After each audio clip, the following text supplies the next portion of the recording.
My name is Elizabeth Blakemore. I'm Director of Early Learning and Family Support at the El Dorado County Office of Education. The Child Abuse Prevention Council is housed at the El Dorado County Office of Education, and Deanna Santana is the council coordinator. And this event is part of our awareness and information campaign, which is the raising of the Children's Memorial Flag. It's this date across the entire state of California. The same event is going on. And it's a recognition event of the children who lost to abuse and neglect in the state of California.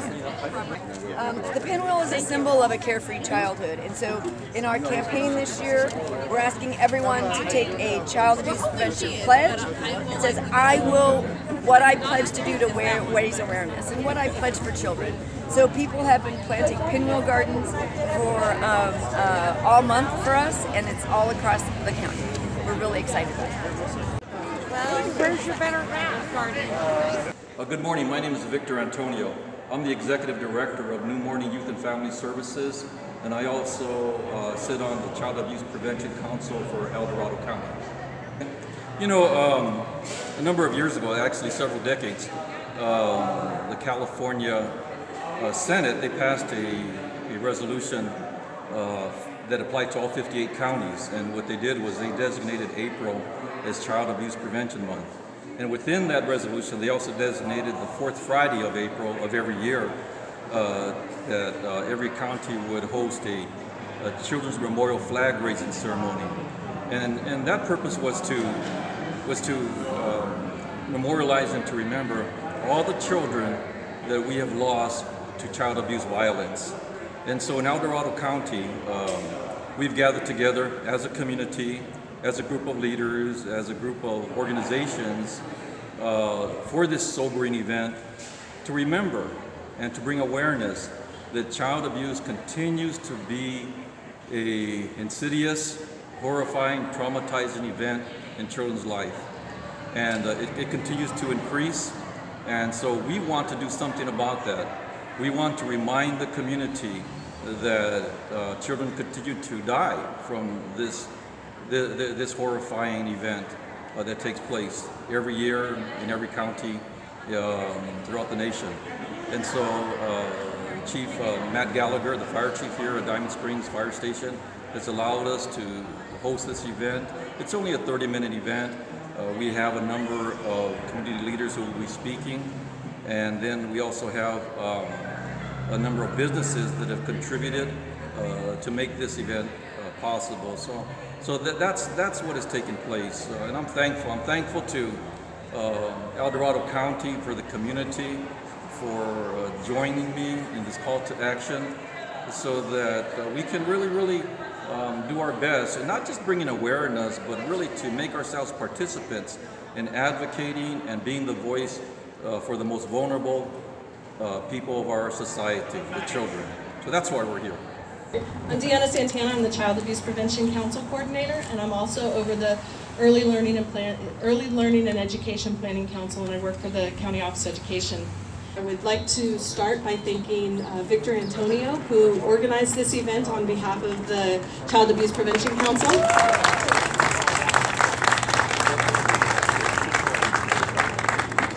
When we first started talking about this, he said he saw this as an opportunity for our community to see the difference that they can make if we all come together, if we're all moving forward in the same way. Child abuse is preventable, and you're going to hear from some speakers this morning about the way that we can make that happen. We're also here to honor children in our community across the state, across the country, who have lost their lives to child abuse and neglect, and that is the reason why I show up for work every day on the Child Abuse Prevention Council, to make sure that there are no more statistics like that. This event is happening across the state on the same day, and there's 58 counties doing flag raising. Some of them are doing big events like we're doing, some of them are doing very small events. They're all important because they're all recognizing the children that we're not able to say something, that we're not able to have an intervention early to make a difference in their life. I'm very excited because 2022 is a momentous year for child abuse prevention. We have partners in prevention like we've never had before. We've had 3 coffee shops that have been putting stickers on their cups all month long about child abuse prevention. We have Placerville Pizza Factory putting stickers on all of their to-go boxes. I have emails from about 12 other businesses in El Dorado County that want to be involved for next year. I just ran out of money this year and I ran out of time. So those are great things to have. If anybody has ideas, my goal is that everybody in El Dorado County next year knows that April is Child Abuse Prevention Month and that they know that there's something every citizen in our community can do. If you haven't already, at the end of the event, please take a pinwheel, make a pledge, and put them out on the grass. We have almost 1,000 pinwheels across our county this month of people that have taken pledges, and your dedication to our kids is very important. So, you know, signing your name doesn't seem like a big deal, but it's one person that says, I'm going to tell somebody else about child abuse prevention, and that our families need support to thrive. I'm so thankful to see so many people from the community come out this morning. It's not a celebration, but it is a sobering event. So the organizations that are represented here, the individuals that have come, you know, on their own inclination, and even the leaders in our community that have carved out of their busy schedules a few moments to join us this morning. I'm so grateful that you answered our call. A number of years ago, many years ago actually, when I first got into this business, I thought that I would see a day in which we would see a decrease in child abuse and neglect cases. But that has not happened. Actually, the opposite has happened. Children continue to be traumatized and experience tragedy over and over and over again. And we are coming to a point in where we are seeing that despite all the technological advances, in spite of all the funding opportunities that have come our way, that despite all the new cognitive therapies that have been innovated, in spite of all these new advances in our society, there's one insidious thing that continues to stay in our community, and it is child abuse and neglect. And I don't know about you, but I'm on a mission. I'm on a mission to eliminate child abuse. And I've heard people say, Victor, you know, you really shouldn't say that because that's not realistic. That's not a realistic mission, nor is it a realistic goal. But that's a standard that I've placed for myself. And if I decrease that standard, I know that I'm accommodating something that should not be here. And so we have come to a point in our society, in our lives, in which we have gathered as a community, and we have joined together to try to not just raise awareness, but to be active participants in hopefully advocating for those that are most vulnerable in our society, our children. They cannot articulate as we do. They cannot spell out the details of what they're feeling. They are in a place in their life's journey in which they are not able to protect themselves. And so they need people like you and I. They need organizations like Sierra and New Morning and Summit View. They need government workers who will be able to advocate and be their voice so that they no longer have to worry about going outside or who they're with and so on and so forth. So this is what this is about. And because of that, I ask you, now join me. Join me in this sacred mission. It may be once a year, but let it be a lifelong daily commitment on your part so that as we go through this, we go through it together. Let me end with this one story. A number of years ago, I was a director for a foster family agency. And I was always processing cases and giving the go-ahead to admit a new child into one of our resource homes or our foster family homes. And there came on my desk a court report, court minutes. And I started reading it, and about halfway through, I had to put the document down because what I was reading was causing some visceral reactions. It was causing some hurt, you know, in my spirit. And I never did finish reading that court report because of the horrifying details that were spelled out, you know, by that court writer. That could have paused my life's journey in this career. But I turned it around and I reframed it. And I said, you know, to myself that I'm not going to allow anything, whether it's funding, whether it's people, or whether it's the stories that I read on my desk, to stop me from doing what I'm supposed to do. And so what I'm asking you to do is do for our children what they cannot do for themselves. And if we do that, I think that El Dorado County and its children will be better people because of your effort that you put forth in their lives. Amen. God bless you all.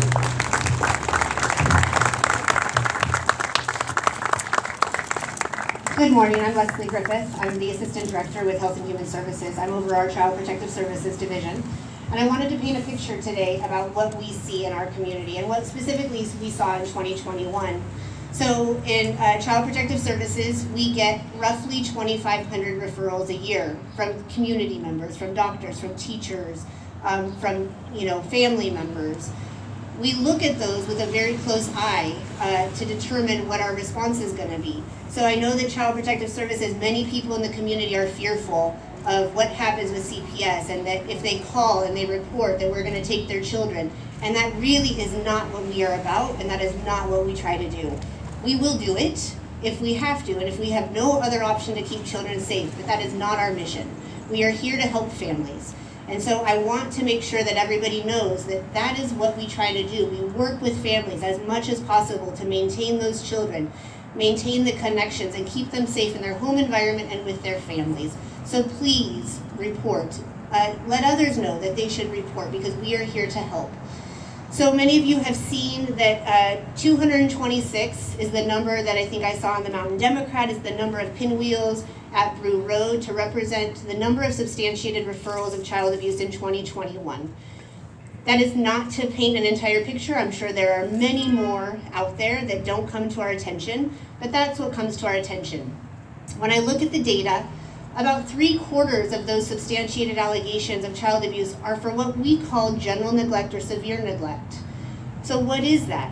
It's a caregiver's inability to provide food, shelter, care, meet the medical needs, and a lot of that is related to substance abuse and mental health in our community. We know that parents don't want to neglect their children. That's not what anybody intends to do, but it is a byproduct of something else. But for me, when I look at that, and I don't want to minimize the impact of physical abuse, sexual abuse, emotional abuse, which we also see, but that's not what's prevalent in our community. What was prevalent in our community is the general neglect. And so for me, general neglect is related to substance abuse, mental health, poverty, and that's something that all of us can have a positive impact on, right? We can befriend our neighbors, befriend other people in the community, our family members. We can reach out and try to help. And so I believe that everybody here today can have a positive impact on preventing child abuse just by being a good neighbor, being a friendly face, and offering assistance. I was struck recently, if anybody saw, there was an article, I think last week in the Sacramento Bee, that said child homicides are decreasing. The number of child homicides related to abuse, neglect, and violence have decreased by about 50% in the past decade, which is promising. But what struck me on that is a lot of it is policies. We are standing here at a safe surrender site. So safe surrender laws have saved the lives of many, many newborns over the past decade since it implemented. So that's one example. And so for we can help on an individual level, but also for those of us that are in government and agencies and work at the state level, like our policies work, right? And so be thankful and keep up the good fight in terms of the policies, the programs, and the work that everybody's doing. So thank you. And I want to also just really quickly acknowledge Victor for this, but also Deanna Santana, who has been a great addition to our Child Abuse Prevention Council and should not go without notice because she has done tremendous work. So thank you to Deanna, and thank you to all of you. Good morning. I'd like to thank all of you for coming out today. My name is Karen Wilson Lee, and I stand before you this morning as a community member vested in the prevention of child maltreatment. My interest in childhood maltreatment goes back to elementary school. I vividly remember the little boy who showed up at school every day with long sleeve shirt, long pants, no matter how hot it was in the Central Valley. He was never allowed to go to people's homes for birthday parties, never allowed to play outside. And I also remember to this day his name and the teacher's explanation of why he wasn't going to be in our class anymore. I have over 4 decades of working in child abuse prevention.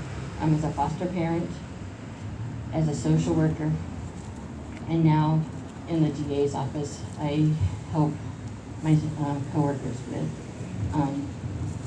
childhood abuse prevention. My heart and soul remain with the children of our community. My life experiences, education and human services, psychology, community care counseling, and trauma help drive me forward in preventing the maltreatment of children. Child Abuse Prevention Month is a time for communities to come together to raise awareness and promote strategies that address risk factors surrounding child abuse. One of the most important tools to break the cycle and eliminate the tragedy is through prevention. Breaking the cycle of child abuse is the ultimate way to uplift and support our families in this community so our children can be raised in safe and loving environments. Childhood maltreatment is just a broad term for child abuse. It encompasses neglect, as you just heard Leslie speak about, physical, emotional, and sexual abuse. It is especially traumatic for children because their abuser is often the caregiver that they love and look up to for support. This can create a disorganized attachment, and it can inhibit their development physically, emotionally, educationally, and in all domains of their life. Some of the general signs of possible abuse is a child who won't make eye contact with you. They look down at the ground because they know that you might see their secret. They may round their shoulders. The child in the neighborhood who's never out playing with their siblings or the other children in the neighborhood because they're always in trouble. Or a child who might flinch if you approach them abruptly. Child physical abuse is a willful physical injury to a child. Indicators include unexplained bruises and welts in various stages of healing, marks forming regular patterns, marks reflecting the shape of an article such as an electric cord, a belt, a wooden spoon, and emotional abuse is purposeful act to persistently thwart the psychological well-being of the child. Common put-downs, name-calling, things like that. Emotional abuse can cause a variety of behavioral problems in children. It is important to recognize the signs of emotional or verbal abuse in order to prevent further harm. A child who has habit disorders such as sucking and biting, rocking, things like that, conduct disorders, antisocial or destructive disorders, neurotic traits with sleep disorders, speech disorders, inhibition of play.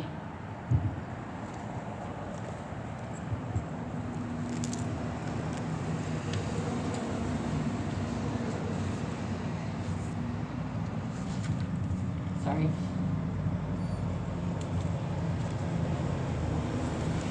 Childhood trauma can be brief or long-standing, but its impact can last a lifetime. My challenge to you today is if you see something, say something. All of us can advocate for children. As you just heard Leslie say, with all the referrals in the county, only 220-something of them are substantiated, and not every child has to be removed from a home.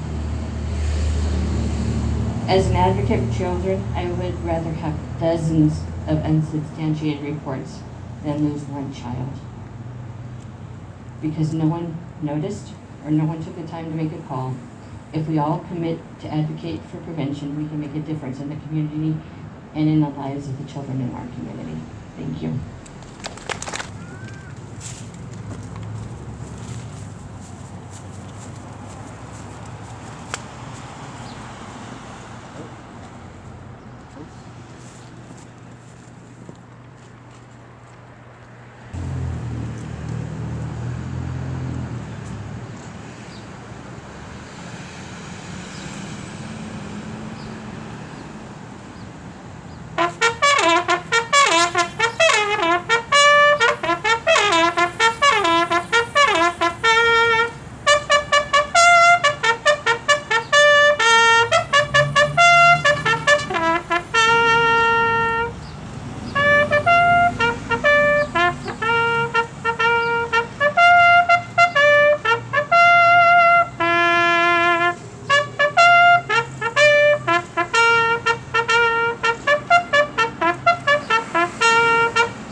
My name is Barry Harwell. I'm with Sierra Child and Family Services, and we provide adoptions, foster care, and mental health services for children in El Dorado County. I have a pretty lifelong commitment to this cause, and really happy to see this event come forward. We work with hundreds and hundreds of youth every year who have had some kind of child abuse involved in their life, thousands of youth over the years. And so we're happy to see this event and happy to see the community support and the community awareness grow of child abuse.